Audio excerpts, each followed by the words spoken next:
El Ministerio Internacional Nueva Vida en Cristo presenta Momentos de Reflexión, un mensaje para su vida diaria, con el pastor Misael Ocampo Rivera. Bienvenidos. Hola amigos, cordialísimo saludo, bienvenidos a la reflexión en el día de hoy. Iniciamos entonces con los mensajes a las 7 iglesias, y a la primera iglesia que selecciona el apóstol Juan para darle el mensaje es a la iglesia de Éfeso, capítulo 2 de Apocalipsis, primeros 7 versículos. Escribe al ángel de la iglesia en Éfeso, el que tiene las 7 estrellas en su diestra, el que anda en medio de los 7 candeleros de oro, dice esto: yo conozco tus obras y tu arduo trabajo y paciencia, y que no puedes soportar los malos, y has probado a los que dicen ser apóstoles y no lo son, y los has hallado mentirosos.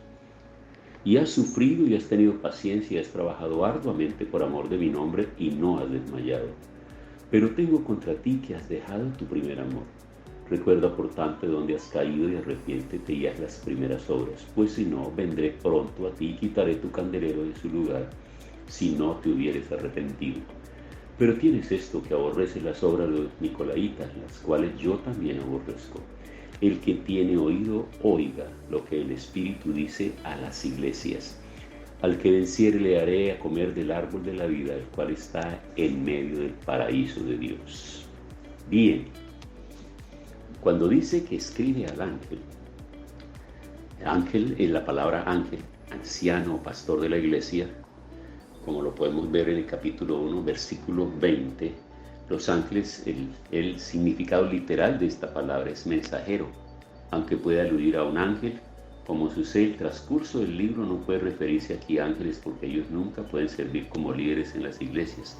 De manera que al utilizar esta palabra, lo más probable es que estos mensajeros sean los 7 ancianos que representan a cada una de las iglesias a las que se les está escribiendo. Entonces, el ángel queda claro aquí que es una descripción o una forma de mencionar al pastor, al responsable, al que está al frente de la iglesia, que tiene el compromiso y la responsabilidad de formar, pastorear, exhortar, educar, enseñar y guiar a la iglesia.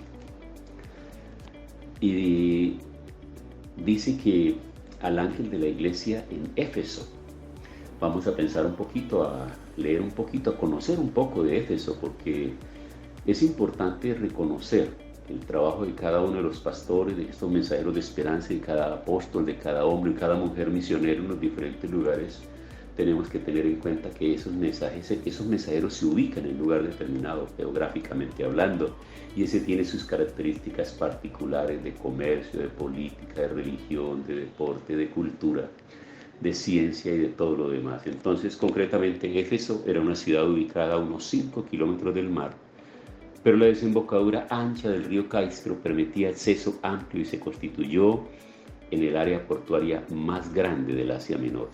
Había 4 rutas comerciales importantes que pasaban por Éfeso, de tal modo que de la ciudad fue conocida como la puerta de entrada a toda Asia.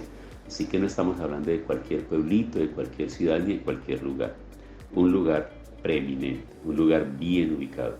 También fue el centro del culto a la diosa Artemisa, que era el nombre griego que se le daba a la diosa, o Diana, el nombre romano que se le daba también, cuyo templo era de una de las 7 maravillas del mundo antiguo. Y Pablo ministró allí durante unos 3 años. Eso se registra en Hechos capítulo 20, verso 31. Recordemos que allá se presentó mucho problema, en ese lugar se presentó mucho problema, porque la gente duró gritando muchas horas: grande es Diana, diosa de los efesios. Y recuerden que ese episodio está relacionado con una liberación de una muchacha que tenía espíritu de adivinación y se convirtió como en la publicista, el megáfono que estaba diciendo y llamando a toda la gente para que siguieran y escucharan el mensaje de Dios a través de Pablo. Eso lo fue incomodando, que día tras día, y ella fue la que hiciera esa publicidad, lo fue incomodando porque de alguna manera lo que buscaba el diablo a través de este espíritu de adivinación era como enredar a la gente y a tratar de que se asociara que era lo mismo, lo uno y lo otro. O sea, el mensaje que traía Pablo con lo que ellos estaban diciendo y practicando en el pueblo tenía que ver con las mismas cosas. Así que en el discernimiento, el espíritu de discernimiento de Pablo lo lleva a entender y reprende ese espíritu y la muchacha queda libre y entonces se pierde la ganancia y eso genera un escándalo tremendo en esa ciudad. Bueno, por eso es importante relacionarle, tener. Y más adelante se reunió con los ancianos de la iglesia en su camino hacia Jerusalén. Vuelve y se ve en el capítulo 20 de Hechos. Timoteo y Tíquico y apóstol sirvieron y Juan sirvieron en el ministerio de esta iglesia. Juan se encontraba en Éfeso al ser arrestado por Domiciano y exiliado a Patmos, 80 kilómetros al suroeste. Bueno, ahí tenemos ya más o menos un contexto. Se puede leer más, obviamente, en la historia universal, leer más y cómo existe en la actualidad, qué nombre tiene, cómo se han desarrollado. Estos días se está viendo un documental sobre las 50 ciudades más antiguas del mundo. Y cuando uno mira, ahí aparecen varias ciudades que se registran en la Biblia, que son ciudades que muy antiguas, que tienen un legado histórico bastante interesante. Así que los motivo a seguir leyendo sobre eso. Cuando habla de las 7 estrellas, se está refiriendo exactamente a que estos son los mensajeros que representan a las 7 iglesias. Y Cristo los tiene en su mano y esto significa que Él es quien controla la iglesia y a sus líderes. Su iglesia y a sus líderes. Concretamente es el tema de las siete estrellas. Y los 7 candeleros también eran candeleros portátiles de oro que llevaban lámparas pequeñas a partir de aceite y cada candelero representaba una iglesia y la luz representaba la vida que irradiaba esa comunidad. Y en las escrituras el número 7 representa todo lo que es completo, así que los 7 candeleros representan a todas las iglesias en todos los tiempos. Entonces las estrellas están representando a esos líderes que alumbraban, que llevaban ese mensaje, y los candeleros representaban a las iglesias. Recordemos que Jesús dijo, hablándole a sus discípulos sobre el trabajo que ellos tenían que hacer, que nosotros somos la luz del mundo, vosotros sois la luz del mundo. Y una ciudad asentada sobre un monte, una luz no se enciende para meterse debajo del mueble, sino que se coloca en la parte alta para que alumbre a todos. Y así es.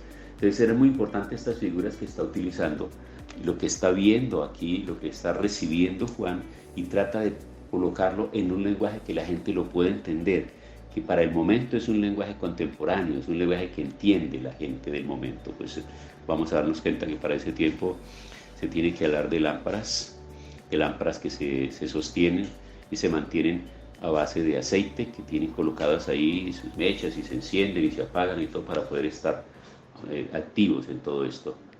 Bueno, esas son las 7 estrellas, los 7 candeleros de oro.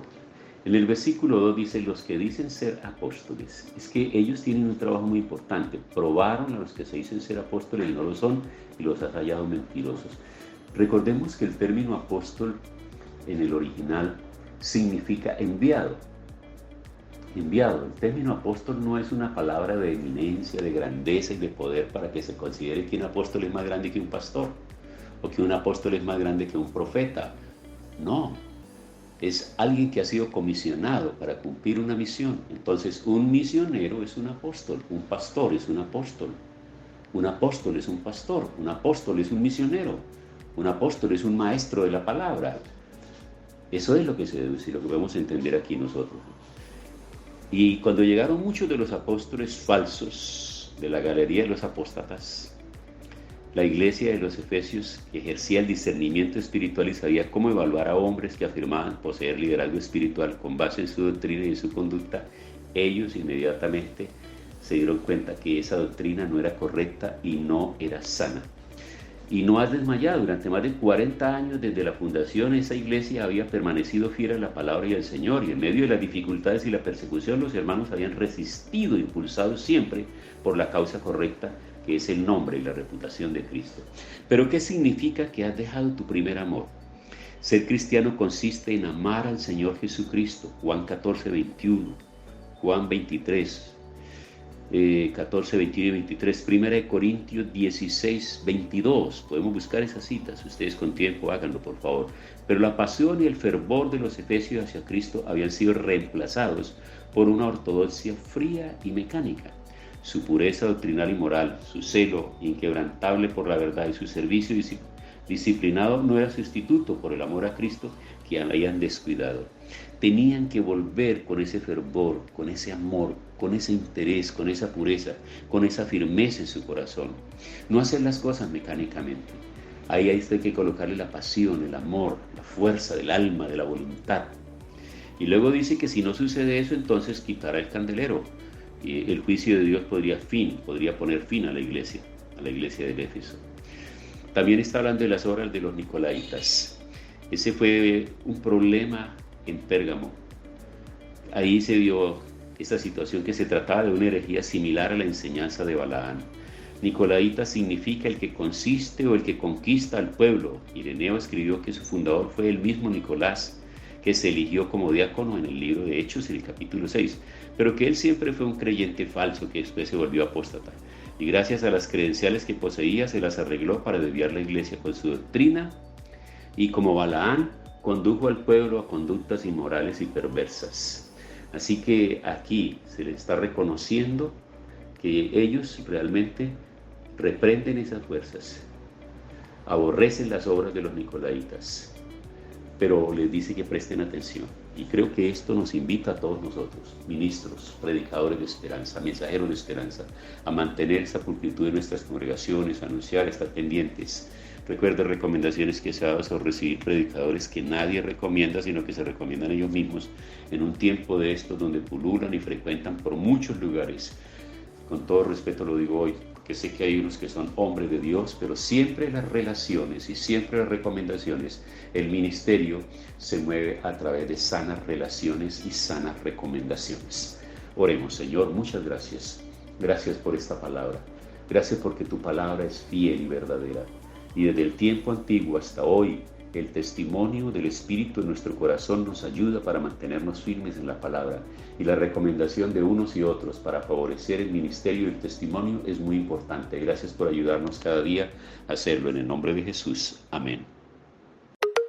Hemos disfrutado de un gran momento de reflexión con el pastor Misael Ocampo Rivera. Un mensaje lleno de amor, esperanza y felicidad para tu vida. Los invitamos a compartir este mensaje con sus amistades y en sus redes sociales. Búsquenos en YouTube y Facebook como Ministerio Internacional Nueva Vida en Cristo y en Instagram como @MinInternacional Nueva Vida. Momentos de reflexión.